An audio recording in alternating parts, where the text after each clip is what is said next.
जितने भी देखने वाले श्रोतागण हैं, आप लोग को जय मसीह की।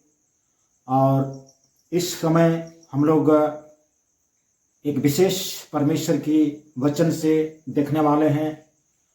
और एक सवाल है कि क्या आप परमेश्वर के आत्मा के अनुसार चल रहे हैं, परमेश्वर का आत्मा के चलाए चल रहे हैं, या संस्था के अगुवाई में चल रहे हैं, संस्था की बातों में चल रहे हैं, संस्था के नियम कायदों में चल रहे हैं।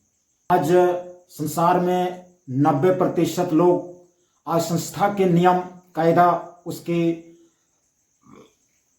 जैसा भी व्यवस्था है संस्था में, उसके अनुसार से दुनिया में चल रहे हैं। तो हम ये कहना चाहते हैं कि आप जो अभी देख रहे हैं, आप किसके आधार पर चल रहे हैं? क्या परमेश्वर के आत्मा के आधार पर, या कि संस्था आपको जैसा नियम कायदा व्यवस्था बनाया है उसके अनुसार से? इस वीडियो को लास्ट तक देखें। आज हम कितने ऐसे हैं जो कहलाते तो विश्वासी हैं, कहलाते थे प्रभु यीशु मसीह के चेले या यीशु मसीह के बेटा और बेटी, लेकिन हम वास्तव में यीशु मसीह के चलाए नहीं चल रहे हैं।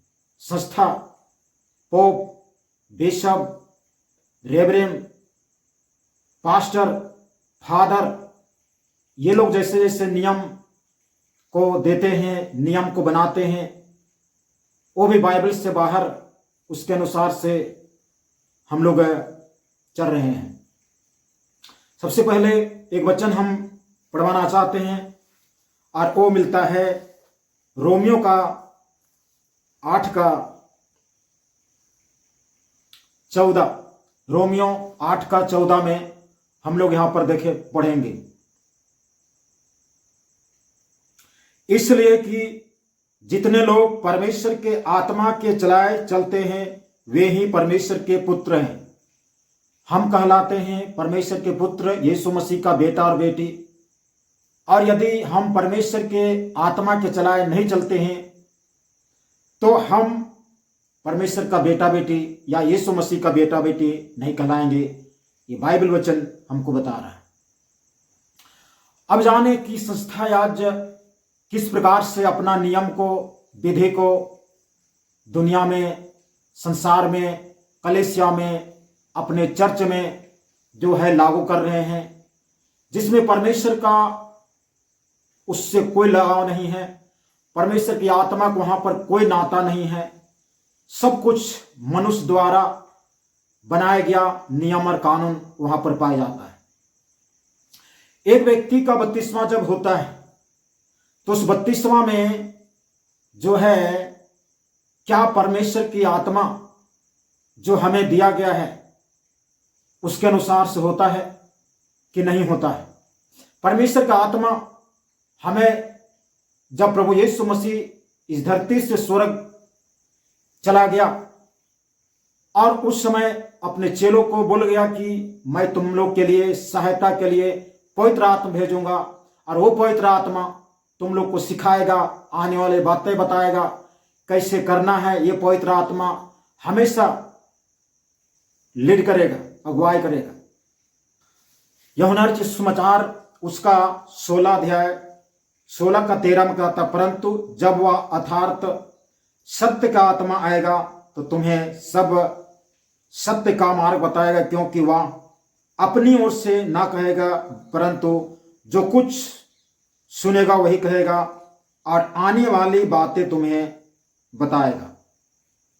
ये पवित्र आत्मा हम लोग को सिखाएगा, बताएगा और कैसे कैसे चलना है, बपतिस्मा कैसे लेना है, बपतिस्मा का उम्र क्या है, ये सारी चीजें पवित्र आत्मा बताता है। क्या हम बपतिस्मा जो है पवित्र आत्मा परमेश्वर की इच्छा के अनुसार लेते हैं? आज कितने ऐसे बपतिस्मा होते हैं जो परमेश्वर के वचन के विरोध में, परमेश्वर की इच्छा के विरोध में बपतिस्मा होता है। परमेश्वर का वचन मतलब बाइबल पवित्र आत्मा से प्रेरणा से प्रेरित होकर के ये लिखा गया वचन है। ये वचन कोई आदमी के बुद्धि के द्वारा, अपनी बुद्धि के ज्ञान के द्वारा आदमी नहीं लिखे। ये पवित्र आत्मा ने जैसा इस्तेमाल किया वैसे इस वचन को लिखा गया है। अर्थात पवित्र आत्मा का विचार, पवित्र परमेश्वर का मन, परमेश्वर का विचार, परमेश्वर का इच्छा, ये बाइबल वचन है। इस बाइबल वचन के आधार पर हम लोग को करना है। तो बत्तीसवां के बाद हम बोल रहे थे कि बत्तीसवां हम क्या परमेश्वर की आत्मा के अगुवाई में करते हैं, या मनुष्य, इंसान, पादरी, पोप, फादर, रेवरेन, बिशप, पोप जो है अपने हिसाब से 32वां का नियम लागू किए हैं। 32वां का उम्र प्रभु यीशु मसीह 32वां 30 साल में लिया है। 30 साल में लिया है। उससे पहले प्रभु यीशु मसीह को जो है मंदिर में जाकर के अर्पण किया गया था, 32वां नहीं हुआ। और प्रभु यीशु मसीह 30 साल के बाद 32वां लिया और कहा कि इसी रीति से सारे धार्मिकता को पूरा करना है। इसी रीति से सारे धार्मिकता को पूरा करने के जो वचन है, ये परमेश्वर की पवित्र आत्मा के अगुवाई में वचन है। और ये परमेश्वर का वचन प्रभु यीशु मसीह ने बोला, यूहन्ना को मानना पड़ा। इसका मतलब ये हुआ कि इसी रीति सारी धार्मिकता, इसका मतलब उम्र, जिसका उम्र, जब एक व्यक्ति का उम्र ज्ञान बुद्धि हो जाए, भले बुरे का निर्णय ले ले, अपने आप में निर्णय लेने की एक ज्ञान बुद्धि डेवलप हो जाए, विकास हो जाए, भला क्या है, बुरा क्या है, गलत क्या है, अच्छाई क्या है, उस समय अपने आप में किसी से दबाव दे करके नहीं, किसी से प्रेरित होकर के नहीं, या नहीं कि हम ईसाई माता पिता के हम बेटा और बेटी हैं इसलिए हम 32वां ले लेते हैं, इस सोच से नहीं, परंतु हमें जो एक व्यक्ति को 32वां लेने वाला खुद निर्णय करना पड़ता है कि हमको लेना है कि नहीं, तब जो है 32वां लेता है एक सही उम्र में। बचपना में संस्था जो है बचपन में 32वां दे देते हैं, बचपन में देते हैं। कोई 8 साल में, 10 साल में होता है। हमारा देश हिंदुस्तान में एक वरिष्ठ नागरिक एक व्यक्ति बनता है कब, जब 18 साल प्लस होता है, 18 वर्ष प्लस होता है, तब एक वरिष्ठ नागरिक बनता है। उससे पहले वो नागरिकता नहीं है, वो बालकपन है। तो हम बालकपन में हम 32वां देते हैं। और बालकपन का 32वां जो है संस्था, पोप, पादरी, बचपन में जब बच्चा को कोई ज्ञान नहीं है, एक छोटा सा बच्चा जो टिहुना के बल से चल रहा है, वो बच्चा को क्या खराब है, क्या गंदा है, उसको ज्ञान बुद्धि नहीं है। वो सब कुछ हाथ में जो आता है उस बच्चा अपना मुंह में डालता है, उसको कोई ज्ञान नहीं होता है। और उस समय हम 32वां दे देंगे उसको, तो क्या जाने कि हम 32वां लिए हैं कि नहीं। 32वां लेने वाला खुद निर्णय लेता है, खुद अंगीकार करता है, खुद बोलता है गवाही, तब 32वां लेता है। तो इस 32वां के आधार पर आज अगर संस्था के हिसाब से अगर 32वां हो रहा है, पोप, पादरी, फादर के हिसाब से, पास्टर के हिसाब से, बिशप के हिसाब से अगर 32वां हो रहा है, तो आप संस्था के आधार पर चल रहे हैं, परमेश्वर के आत्मा के आधार पर, परमेश्वर की आत्मा के चलाए नहीं चल रहे हैं। तो इस प्रकार से जो है आप इस प्रकार से चल करके आप परमेश्वर के आत्मा के विरोध में और संस्था के पक्ष में चल रहे हैं। आज कितने ऐसे होते हैं कि विश्वासी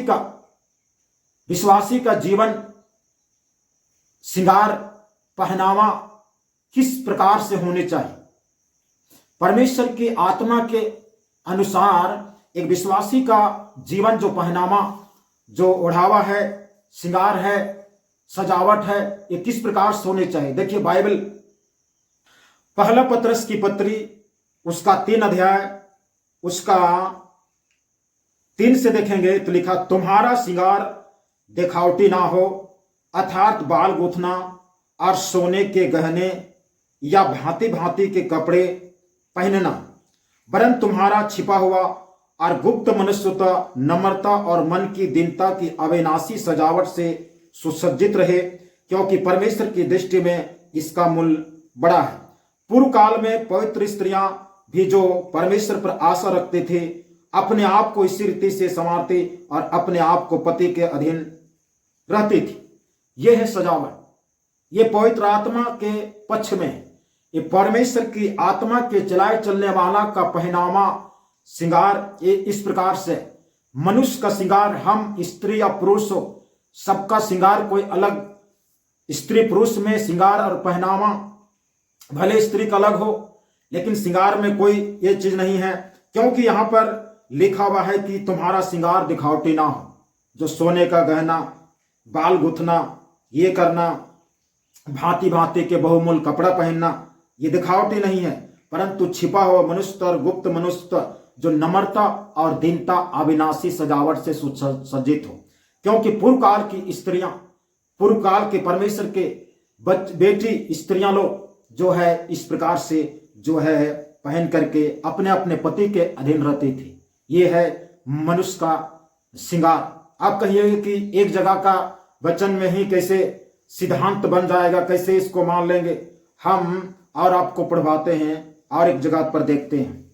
हम लोग पहला तीमुथियुस का पुस्तक उसका 2 अध्याय उसका 9 को पढ़ेंगे तो लिखा, वैसे ही स्त्रियां भी संकोच और संयम के साथ सुहाने वस्त्रों से अपने आप को संवारे, नाक की बाल गूंथने और सोने और मोतियों और बहुमूल्य कपड़ों से, पर भले कामों से, क्योंकि परमेश्वर की भक्ति करने वाली स्त्रियों की यही उचित भी है। देखिए यहां पर भी दोनों जगह पर जो है इस प्रकार से बाइबल में कई जगह पर है कि एक स्त्री को, एक महिला को किस प्रकार से श्रृंगार। आज तो संस्था कह दे रहा है कि संस्था आज अपने तरफ से कह रहा है कि एक महिला जो है सिंदूर लगा सकती है, चूड़ी पहन सकती है, कंगना पहन सकती है, सोना पहन सकती है, चांदी पहन सकती है। आप लोग हमारी सृष्टि, मानव की सृष्टि, आदम हवा की सृष्टि किस प्रकार से हुआ पता है? आदम हवा को जब अदन की वाटिका से परमेश्वर बाहर निकाल रहा था, उससे पहले परमेश्वर आदम और हवा को जो है सुहाने और सुसज्जित कपड़े, मतलब पाप को ढकने के कपड़े को पहना कर निकाले। परमेश्वर सिर्फ जो है कपड़ा को पहना करके निकाले, कान में छेद करके नहीं निकाला, नाक में छेदा करके नहीं निकाला, सोना चांदी पहना कर नहीं निकाला। क्या परमेश्वर के पास में सोना चांदी नहीं था? क्या नाक को छेदने के लिए, कान को छेदने के लिए परमेश्वर के पास में औजार नहीं था? वो तो छेद देता ना हवा को। ओठ में लिपस्टिक भी लगा देता हवा को और लिपस्टिक लगा के निकालते। क्या परमेश्वर के पास में लिपस्टिक नहीं? परमेश्वर के पास में कान और नाक छेदने का औजार नहीं था जो वहां पर छेदा नहीं? अरे बेवकूफ संस्थाओं, पोप पादरी अपने हिसाब से चल रहे हो। नरक के कीड़े कान से घुसेंगे और नाक से निकलेंगे। कहां पर हो आप लोग? गलत शिक्षा देना बंद करो, गलत शिक्षा गुमराह करना कलीसिया को बंद करो। अपने हिसाब से, संस्था के हिसाब से जो है आप चल रहे हो, क्या पहनना चाहे। उसके बाद में जो है आज कलीसिया में युवा जवान लड़की लोग, जवान पास्टर के, विश्वासियों की बेटी लोग जींस पहन करके चर्च आते हैं। क्या जींस पहनना उचित है? क्या पवित्र आत्मा इसको अलाउ करता है? आज जो है चर्च में ही पादरी जो है, बिशप जो है, इसको जो है अलाउ कर दे रहे हैं। और इस प्रकार से हम ये कहते हैं कि हम परमेश्वर के आत्मा गवाही में चलते हैं। नहीं, आप एक संस्था के आधार पर चल रहे हो। संस्था के अगुवाई पर, संस्था जो ऑर्डर देता है, जो आदेश देता है ऊपर से, बिशप जो संस्था का हेड ऑफिस होता है, वहां से जो आदेश निकलता है उस आदेश के अनुसार जो है चल रहा है। तो इसके विषय में हम लोग पढ़ेंगे व्यवस्था विवरण के पुस्तक, व्यवस्था विवरण उसका 22 अध्याय उसका 5 को पढ़ेंगे। लिखा हुआ, कोई स्त्री पुरुष का पहरावा ना पहने और ना कोई पुरुष स्त्री का पहरावा पहने, क्योंकि ऐसे कामों के सब करने वाले तेरे परमेश्वर यहोवा की दृष्टि में घृणित है। परमेश्वर की दृष्टि में घृणित है तो परमेश्वर की आत्मा के चलाए चलते हो। आज जो है पास्टर लोग का, बिशप लोग का, बेटी लोग खुद जींस पहन करके चर्च आते हैं। ऐसे ऐसे कपड़े जो दिखाते हमारा शारीरिक लैंग्वेज क्या है, हमारा बॉडी किस प्रकार से, क्या ये पवित्र आत्मा अलाउ करता? परमेश्वर तो घृणित है परमेश्वर की दृष्टि।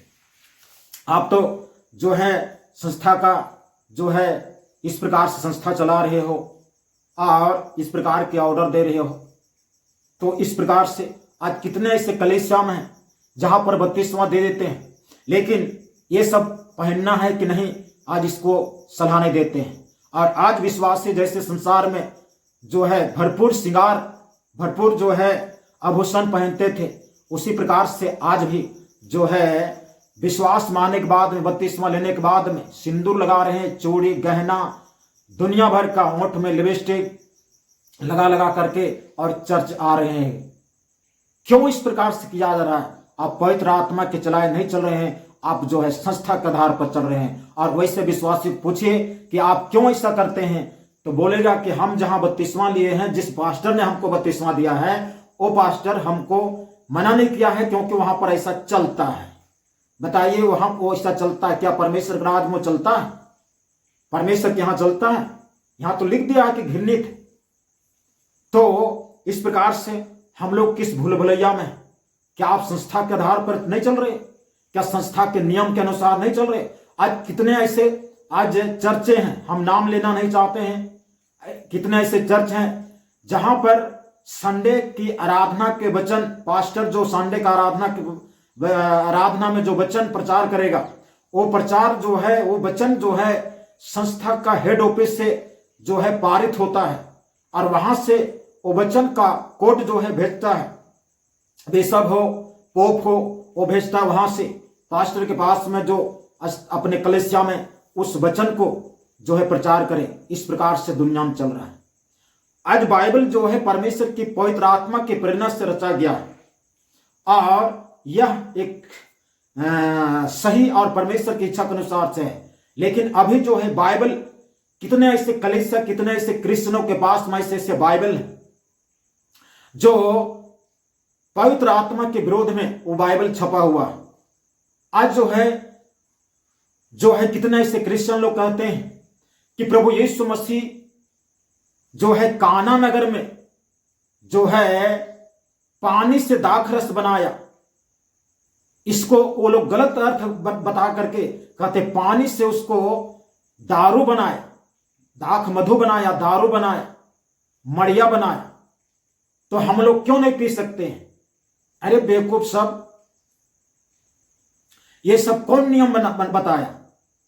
ये लोग क्रिश्चियन लोग नहीं, क्रिश्चियनों का फादर, बिशप, पोप जो है वहां से जो है वैसा सिखाया है, वैसे ही वो अपने बाइबल को लिखा है।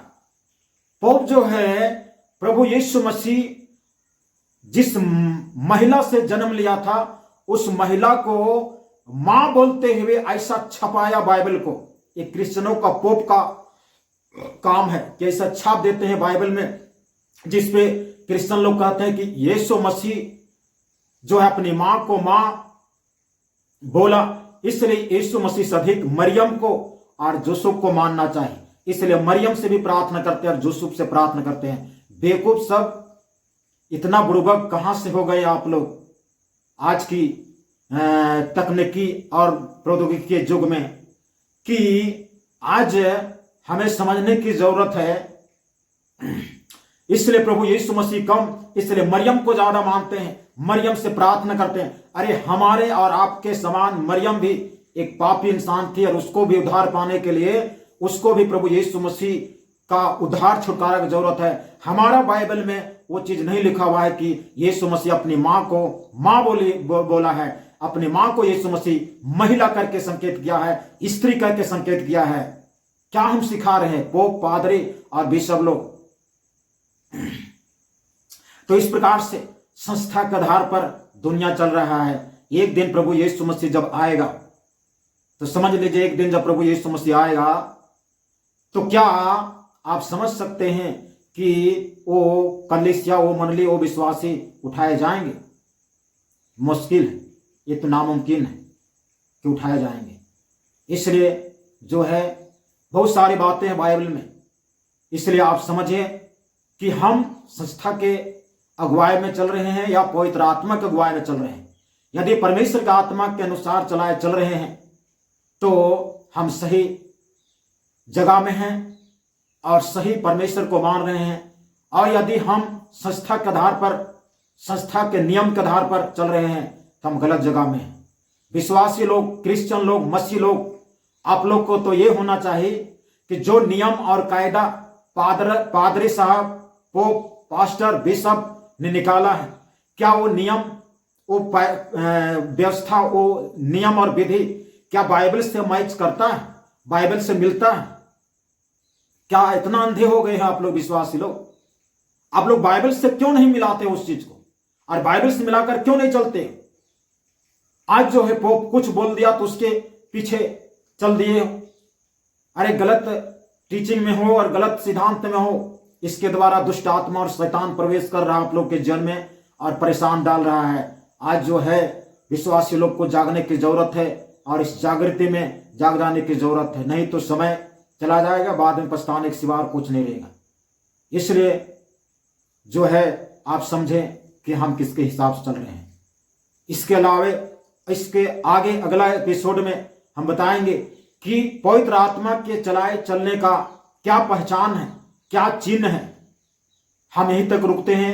आप सबको प्रभु यीशु मसीह के नाम से सबको आशीष मिले और मेरे उससे सबको जय मसीह की प्रभु आशीष दे। आमीन। परमेश्वर के दास के द्वारा टीचिंग्स को सुनने के लिए, अनाउंसमेंट्स और अपडेट्स को जानने के लिए आप हमारे YouTube चैनल को सब्सक्राइब करें और साथ में बेल आइकन को दबाएं, ताकि जब भी कोई नई अपडेट हो तो आप सबसे पहले जान सकें।